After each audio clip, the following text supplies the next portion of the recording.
everyone. Welcome to Midweek with Michelle. And my name is Michelle Wingle, and my soul's purpose is to move the planet forward, healing myself and others emotionally, mentally, physically, and spiritually. And today we're going to get into a little more about the four bodies. But when I was sitting down getting ready to push the button, I just realized, I just kind of gave into the fact that, I'm just not feeling it today. So I wanted to share with you kind of what I do when I'm not feeling it. I very first kind of just listen to what I need.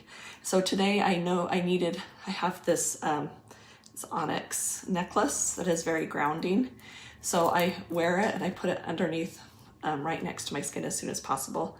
I also knew I was going to be speaking, so I grabbed this rock that's supportive of your voice. And then it was serving me today to grab an essential oil. So I do this all the time. I move, I have my oils together, and I kind of listen to where I'm being sent to.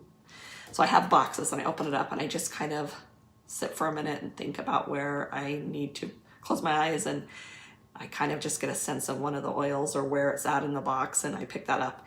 And then as soon as I pick it up, I grab a book that tells me what that oil means. Today it was Siberian Fir, which is support during grief or regret or longing. It encourages an honest and gentle approach to any influence or legacy you might leave. So anyway, I won't read it all, but those are the kind of things that I said, okay, that's kind of how I'm feeling.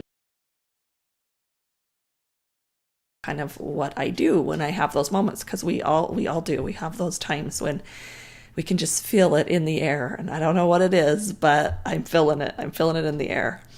So today I want to start the discussion on the four bodies. I've talked about them so much that we're going to go into what they are and how to experience them or use them for your benefit. And I'm going to talk about their qualities and the roles they play in our lives. And I hope this will give you insight into yourself and into others so that you can see how they are showing up. We each kind of lead with a body, the mental body, emotional body, spiritual body, or physical body. And a great way to kind of know that is to do the Enneagram. I did a video on the Enneagram, and you can go on my website, michellewingle.com, and there's a tab for Enneagram, and take the test that's there. And then if you come back to my page, then I will send you kind of some information all about that. And it tells you kind of which body you lead with, and that's helpful. The four bodies came to me one day as I was thinking about my weight loss clients that I was kind of coaching. And I was thinking about why some work and some doesn't. Some things work for some people and some things don't work for some people. And I was thinking about emotional eating at the time. And I thought, what if emotional eating added weight to an emotional body?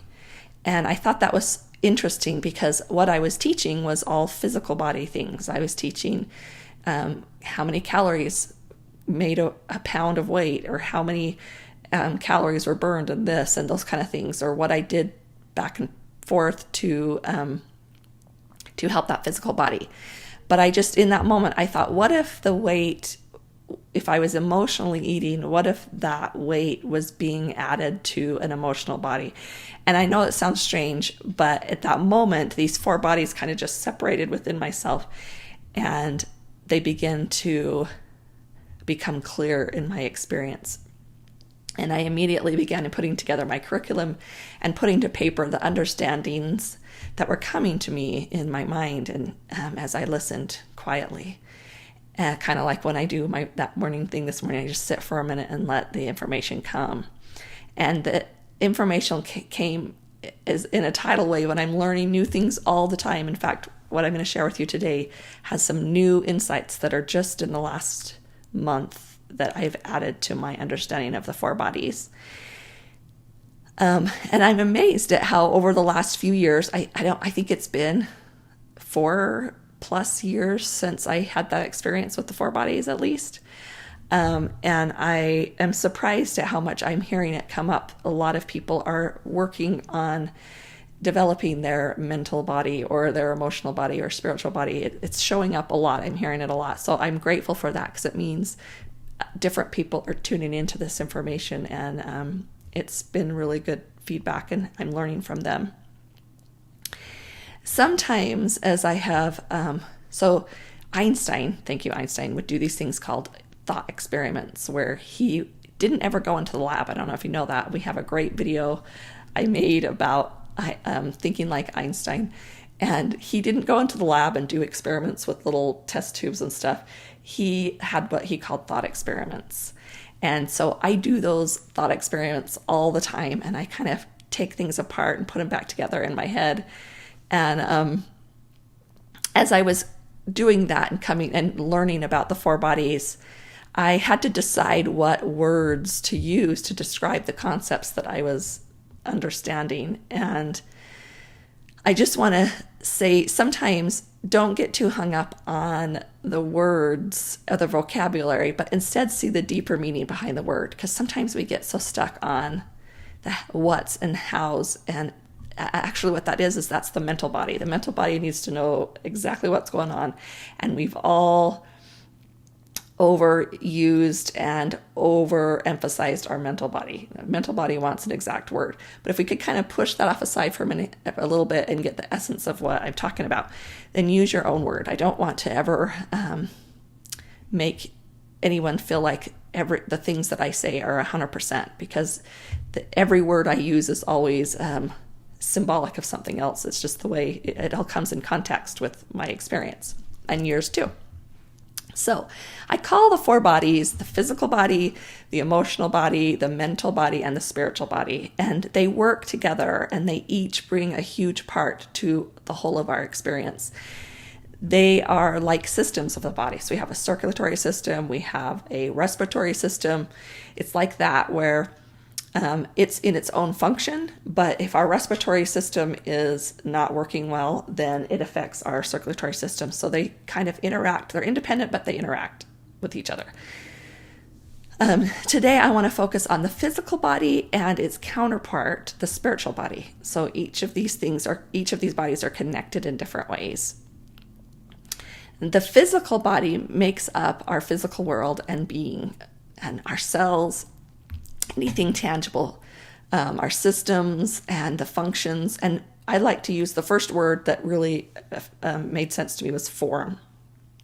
Things that are physical have form. And we can even think through the idea of form. When we connect with our spirit, our mental body, our physical body will see the form of it. The sensations that the physical body sends to us is invaluable for experiencing life. And that's something that we haven't been familiar with, is the sensations. Imagine if you were watching like a movie, like an intense movie, but all the tension inside you was not there. Or if you were on an amusement ride and that stomach dropping sensation just didn't exist. Or when you're looking at a loved one and that feeling, that swelling of warmth inside of you just didn't happen. That experience changes everything. So sensations are vital to experiencing something. And I actually, once I had the opportunity a while ago to work on a beautiful quadriplegic woman, and her injury was so new, and I could sense her deep sorrow in an emptiness. There was just this hollowness about her. And I knew that faith was important to her, and I felt inspired to talk to her about it. And it was both a relief and a tragedy at that moment to understand that without those sensations alive within our body, like they were before, emotions and thoughts felt numb too. And we had to kind of work with that. And her spiritual experiences that she was used to could no longer be felt. And it had left her with this emptiness and this hollowness. And so we had to work to find a new way to make the connections for her emotions and thoughts to rise and fall within her. And she needed to actually learn to feel in a whole new way. And thanks to her vulnerability and willingness to let me learn from her, my understanding of the physical body has greatly enhanced, and it is the communicator for the other bodies. The sensations of the physical body are the key to our reality, hands down. So much of the time, though, we disconnect from our physical body and or the sensations that it sends. And we can do this by overeating. When we overeat, we train ourselves to ignore those messages because that feeling of overly full, nothing's getting past that. By using alcohol and other substances that numb or overexcite our body, we lose the ability to communicate or trust the messages that come in because we are busy, because we've numbed those sensations, or we're in hyper mode and so too much is going on. Someday I would love to create a class where we just sit with these different experiences and notice where they show up in our body and kind of create a sensational map, because I really think we've got disconnected. We've become disconnected to that, and that's so key. But aside from the inner guidance that we can, the sensations that we numb or that we overexcite, if the physical body takes a hit or develops something that compromises the health and safety of the body, we spend time, energy, money to get the physical body back into shape. And we groom the physical body and we pay attention to the physical body. And I believe the same should happen for all 4 of the bodies. They all need their own kind of attention and care. The sensations telling us who, what, when, where, and how can help us do that. So the physical heart, the organ is the center of this body. And one might think that the brain is where it's all at. But the body can remain alive in a state of brain death. But when the heart goes, the body dies. So the heart is the center. There is actually more and more research that the heart is actually sending messages to the brain and speaks to the brain and the other organs of the body. And we do know that the beat of the heart sets the rhythm and systems within the body. I think that's just so beautiful. The physical body is also temporary, and all experiences associated with the physical body are never permanent. They say, even I think that the body renews every 7 years. All the cells are renew completely over because it's temporary, and hunger leaves and tiredness changes. It's always moving and changing. The spiritual body is the physical body's counterpart. It's like the yin to the yang. And the spiritual is all about eternal, never-ending, the bigger picture, the intangible. So they are both together and different. They're like, it's kind of like we're going to bookend these two. We've got a physical experience over here. We've got a non-physical, intangible experience over here, and then we experience between the two. And it's important one's not more important than the other. It just creates this experience to expand from. And just like the physical body has blood running through the veins, and it is the life giver, the emotional body has emotions, the mental body has thoughts running through it, and the spiritual body has love.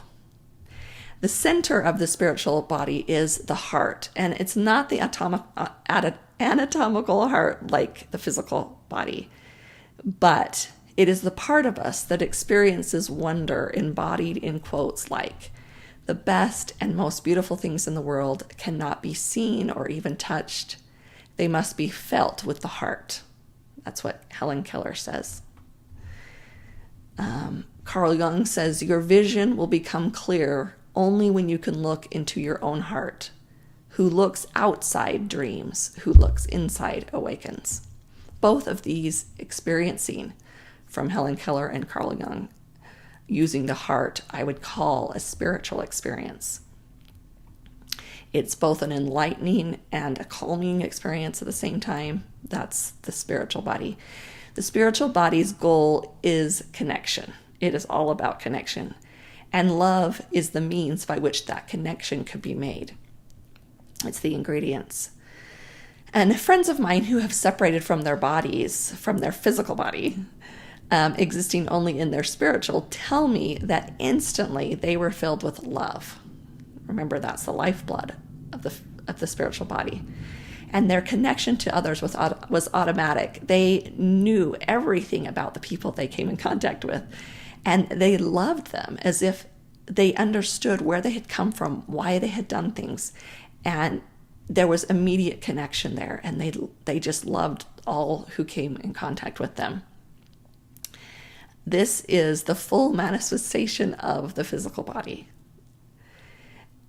The physical body is to be one with all, or at one, or connected. When you connect with someone physically or mentally or emotionally, isn't it completely indescribable? Isn't it spiritual or even sacred when we connect this way? That's because the spiritual body is getting the food. Many spiritual ceremonies and rituals are meant to be symbolic of our being connected to the earth to others and the divine. That's the point. And our mental body will start to put thoughts on those about what they are and what they do. But the spiritual body is all just about experiencing in the connection. So we got to keep that in mind as we look at right, wrong, and these things.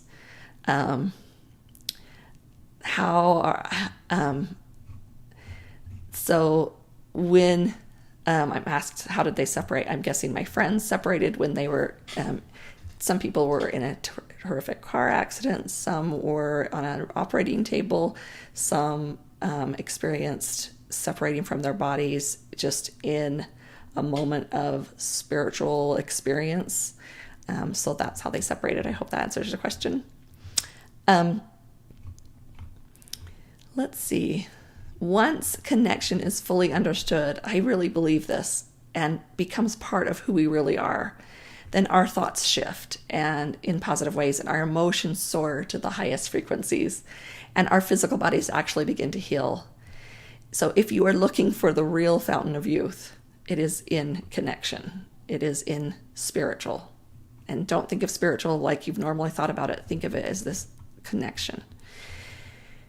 If there is a wound to the spiritual body, sometimes we get wounded in our spiritual body, or the body becomes in dis-ease, meaning it's not flowing easily, right? It will manifest in two ways, the wounds, and we'll talk about the wounds to each of these physical wounds. We've talked about we can do it ourselves by numbing or overexciting, or our physical body can get a wound by a cut or those kind of things. But the other bodies have wounds too, and we'll get into each of those wounds as we learn more. But when the spiritual body gets a wound, it will show up as I am not enough, which immediately creates separation. If I'm not equal with someone, I'm not at one with them, then there's that separation there. They are better than me. Or I am more than, which also creates the same separation. Like when I look down on somebody, I'm no longer connected to them on equal ground, and we become the connection is lost. So the food or the healing balm for the spiritual body is ceremony and ritual. It speaks in symbolism. The spiritual body speaks in symbolism. It's so vast. It's unforming that the words just are beyond it. It's an experience. So when a symbol can represent 1,000 words, and we can kind of begin to touch on how that spiritual body works. That's why symbolism and rituals work so well, because by a gesture or an object that we use as a symbol, when somebody sees a cross, they don't think of the CROSS. They don't think of the word cross. It's all about what that represents. And so And so it becomes a word, a thousand things, something we can never really describe. And that's the spiritual body. So when we use symbol and ritual, we get as close as we can get here in the spiritual world. Like I say, those that have left their body, it was automatic. They were connected automatically and loved automatically. But we get close in spirit, in ritual and ceremony. And I really believe that the underuse of ceremonies that is really impacting our society. If you think about why we wear specific clothing at a graduation, that's a ceremony. A graduation is a ceremony. There's certain clothing you use, there's certain music that's played, but we never once think about what that means and what the symbolism of that is. Or when someone's taking an oath and they raise their hand, why do we do that? What is the symbolism behind it? There's 1,000 words that represent that one gesture. And many of us, a lot of religious meetings hold symbolism. And do we really stop and reflect on what that symbol is trying to teach us? Or do we just call it by name, CROSS? It's the words behind it that's there to teach us the meaning. And the ancients were great at this kind of thing.